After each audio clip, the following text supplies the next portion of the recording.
Hey everyone, I'm back, and I'm starting a new thing on my channel where, now that my old favorite shows Scooby-Doo Mystery Incorporated and Avatar The Last Airbender / Legend of Korra have ended, I'm going to dedicate this channel to a new series of videos speculating and theorizing on one of my new favorite shows, Gravity Falls. Now, for those of you that may know me from ScoobyAddicts.com, I'm not by any means discontinuing my miniature movie sets based off Scooby-Doo Mystery Incorporated. I will be, in fact, finishing the series as planned when I have more time. So I just recently broadened my horizons and got interested in Gravity Falls, which, if you don't already know, is a very plot-heavy and character-based show on Disney XD. I loved watching every minute of the show, and very much look up to creator Alex Hirsch, who took much inspiration from his own life in Summers, as well as another great continuity show that I enjoyed, Twin Peaks, from the 90s. So with that said, let's dive right in. I have many ideas planned for this series of videos, but for the sake of this video, I'm going to be concentrating on my theories after the most recent roller coaster ride of an episode, Not What He Seems, which may have been the single greatest half hour of animation that I have ever witnessed. I've been speculating about various aspects of the show on Reddit and Mystery Shack forums. I also want to give a huge thanks to YouTubers like Douglas McCrell and ValeSkibum94 for inspiring me to put my video editing experience to good use and get my foot in the door with this type of YouTubing. The next two things I will go over in this video are the mysterious Bill Cipher wheel that appears for a split second at the end of this mysterious show's intro sequence, and the headcanons of the fandom that will be annihilated in the upcoming episodes. Alex Hirsch pointed out that this would happen at the WonderCon panel in early April, as well as the Creativa Fest in Mexico. I'll start with the timeline of past events that I'm speculating to have taken place before the events of the show. And if you haven't seen the show, spoilers. So I, like everyone else, believe that Stanford and Stanley grew up in Glass Shard Beach, New Jersey. They solved mysteries wherever they went and became known as the Mystery Twins. Stanley was getting picked on a lot, and his pop signed him up for boxing lessons. Through this, he met Carla McCorkle, but by knocking out a thief at a Grandpa the Kid showing at the movies. This started a relationship between Stanley and Carla, and they started hanging out at juke joints. Unfortunately for Stanley, his brother Stanford also caught Carla's eye. Eventually, Stanford, with his nerdy charms and scientific background, stole Carla away from Stanley, which caused a rift between the brothers. They stopped getting along and eventually drifted apart as Stanley became a con man while his brother became a scientist with Carla by his side. Stanley started resorting to thievery and made fake IDs, taking over identities and stealing left and right. He was involved in heists in Colombia until he was caught and imprisoned. Meanwhile, 36 years ago, Stanford traveled to Gravity Falls to do research. He met Fiddleford McGucket and rented a shack that would later become the Mystery Shack. He stayed at the shack, writing the 3 journals and working on the portal with the help of a demon he had befriended, Bill Cipher, who promised him a machine that would benefit all mankind. Stanford, McGucket, and Carla worked on the portal underneath the shack and even built a manual override with 3 switches. They roped McGucket into the portal to test it, but when McGucket returned, he reported to its true nature. Stanford didn't believe McGucket and continued work perfecting the portal while McGucket quit and formed the Blind Eye Society, leaving his laptop in the bunker in the woods that the author had already built over the 6 years.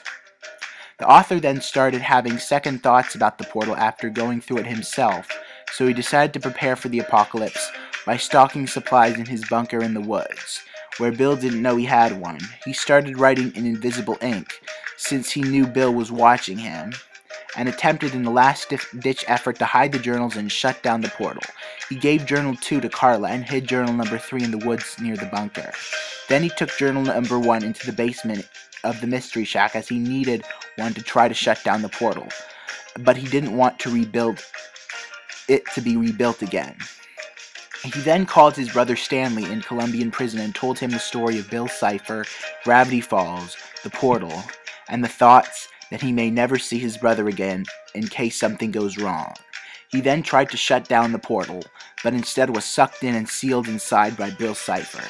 Stanley Pines, after not hearing from his brother for a few days, escaped prison and traveled to Gravity Falls to rescue his brother. Stanley managed to locate the shack his brother was staying in and found the inactive portal and journal number 1 in the basement of the shack. He then tried to find Carla, who he begged for help. However, Carla had already moved on and found a new boyfriend, Thistledown, who would later become Bud Gleeful. The words Bud and Thistle are opposites, as well as Gleeful and Down. Just so you know that's kind of how the theory kind of originated. Also about the Carla, I always loved you, but I never had the guts to say it. That thing that Bud Gleeful was saying in episode 4 in the Gideon commercial. So this angered Stanley, and he drove Thistle's car into a ravine, faking his own death and giving him the opportunity to take over his brother's identity so he could eventually find the journals and save him. He created the Mystery Shack as a front and became Stanford, claiming the deed with Stanford's cursive signature on it. I think Stanford and Stanley must have had an older brother to be great uncles, but when Dipper and Mabel's parents sent the kids, they must have thought it really was Stanford, the author, the more reliable twin. While Stanley searched for the journals to bring his brother back, Bill Cipher contemplated his endgame while Stanford was trapped in the portal and unable to warn anyone, since the symbols were from the future, i.e. Stanford, Mabel, Wendy, etc. Bill decided to let Stanford be saved by Stanley, but only when Dipper and Mabel had arrived, so he could execute his master plan when Stanford was freed from the portal. That is why McGucket was so worried about the author coming back, because he knows Bill intends to use the author as a pawn, as indicated in his prophecy. So basically, I think Bill intends to use the characters on the wheel as pawns for his master plan, which may or may not involve the Time Baby, as he couldn't have the author warning people, so he imprisoned him until all the pieces of his plan were in place, and he needs the author back in Gravity Falls. That's why what happened in Sock Opera makes sense. He wanted to destroy Dipper's journal because he is all about hiding the truth of his master plan.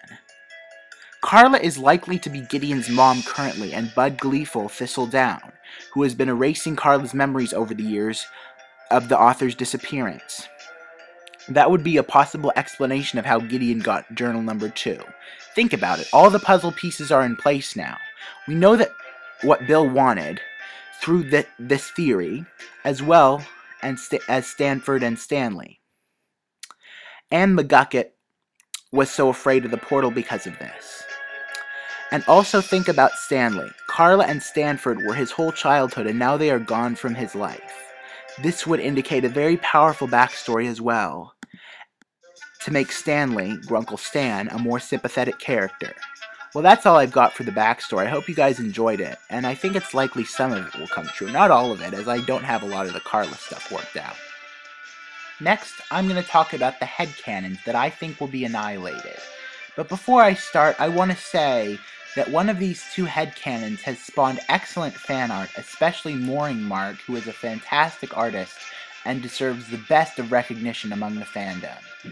That's why I know a lot of people may be sad to see this headcanon go. But remember, the fan art still exists in AU, just maybe not particularly in the show. At least that's what I'm thinking based on the evidence at this point. So the first is an easy headcanon to annihilate. Even after not what he seems, some people still think that Grunkle Stan's name is Stanford and the author's name is Stanley. But if you think about the way the clues and the facts have been presented, it simply must be the other way around. Think about Grunkle Stan's handwriting, the writing on the deed. The writing on the deed matches the writing on the journals, the handwriting of Stanford Pines, the author. Grunkle Stan's license plate is Stanley Mobile, the only hint we have that the name Stanley exists. The shack and the deed belonged to the author originally, not Grunkle Stan. People need to accept the cold hard truth that the man Dipper and Mabel were sent to live with is not the man their parents thought he was. He's the brother of their great uncle, their other uncle. Well, he could be their grandfather. It seems unlikely with his shady past, though I still am open to this theory. He's still the same likable guy from the beginning of the show, but with the fake IDs, it's clear that Stan isn't Stan. He's impersonating his brother. Now, on to the next headcanon I think is way off. The Mystery Trio headcanon. I think the show has already made it pretty clear that Stanley did not work with the author, Stanford, and McGucket on the portal. In fact, I don't think Grunkle Stan even set foot in Gravity Falls until after his brother disappeared. His motivation for coming was to save his brother after whatever went down. It likely involved Bill Cipher. He faked his own death with the car crash and assumed his brother's identity. That's when he found the secret lab and journal number 1 underneath the shack. That's when he turned it into the Mystery Shack as a front for his operations. Here is some evidence why Stan couldn't have worked on the portal. He didn't know where to look for the journals. He needed the journals to get the portal started, and he was already making fake IDs at that point in time. He was a wanted identity-stealing criminal in many states at the time that the author worked with McGucket and the third unknown person, which I think could be Carla, but I'm not positive about that. He came to Gravity Falls later to find his missing brother that he'd had a falling out with many years before. He wanted to redeem himself. Think about what he says in Scarioki. 30 long years and it's all led up to this, my greatest achievement. And if I finally pull this off, it will all have been worth it. What will have been worth it? Likely spending 30 years of his life in a shack in an unknown town and impersonating his brother. His greatest achievement statement would imply that he is saving his brother all on his own, and he is going about it without any prior knowledge. If he was working on the portal 30 years ago, then he would know about its dangers already, like the gravity anomalies, which he just found out by reading the journal. Also, to call it his greatest achievement would imply he wasn't a scientist before, nor was he a worker on the portal. He was definitely out of the picture when things originally went down. Now, about his relationship with Bill Cipher, I don't know enough to answer that. He could have joined a secret society during the 30 years while he was searching for his brother. He could have also encountered Bill in that time as well. But for sure, this is a headcanon that will be kissed goodbye. So, what do you guys think of my interpretation of this? What other headcanons do you think will be annihilated in the upcoming episode? Finally, I want to talk a bit about the Bill Cipher wheel. I think this wheel represents what the main villain of the show at this point, Bill Cipher, needs to accomplish his master plan. Now, not much is known about Bill Cipher at this point, other than the fact that he is an extra-dimensional being from the Mindscape, and he may be working toward causing some sort of apocalypse in the town of Gravity Falls. Douglas McCrell just happens to be breaking down the Bill Cipher AMA on Reddit by Alex Hirsch, so I don't want to overlap him. I think it's safe to say these are people on the wheel, and this is a prophecy. It must be a prophecy because these symbols were recorded by the author of the journals, who saw that these symbols pertained to Bill Cipher. But he disappeared through the portal 30 years ago.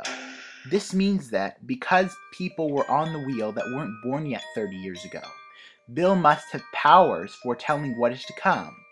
In fact, the author likely saw himself on the wheel, and that's why he drew the exclamation marks pointing toward his symbol, the glasses. Bill could have trapped the author within the portal so he couldn't warn people about the prophecy. Now on to who the symbols represent. Disney Channel Scandinavia has been doing a mini-series on this very topic, and more or less confirmed 7 out of the 10 symbols.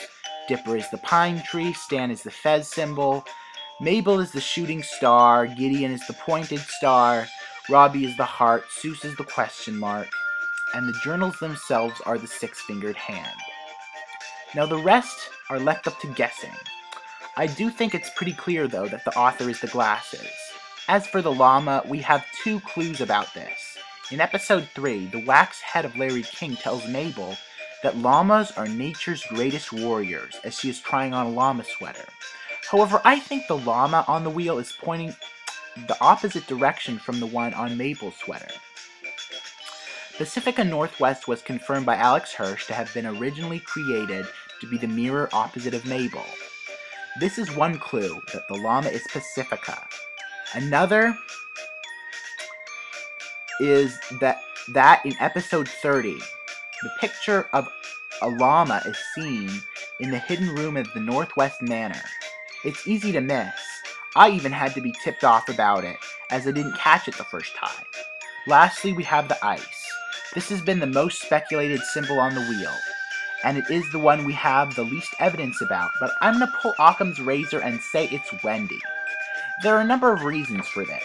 All of the symbols were obvious, as most of them are even on the clothing of the character. Why should the symbol be any different? Wendy is always around ice, from the cooler of the Mystery Shack roof to the fact that Dipper is always fetching ice for Wendy's sake. There's no need to overthink it. I also want the ice bag to be Wendy. We haven't gotten yet the amount of character development for Wendy that was stated would happen in Season 2, so it's likely coming up. Wendy is also one of the main characters who are on the wheel.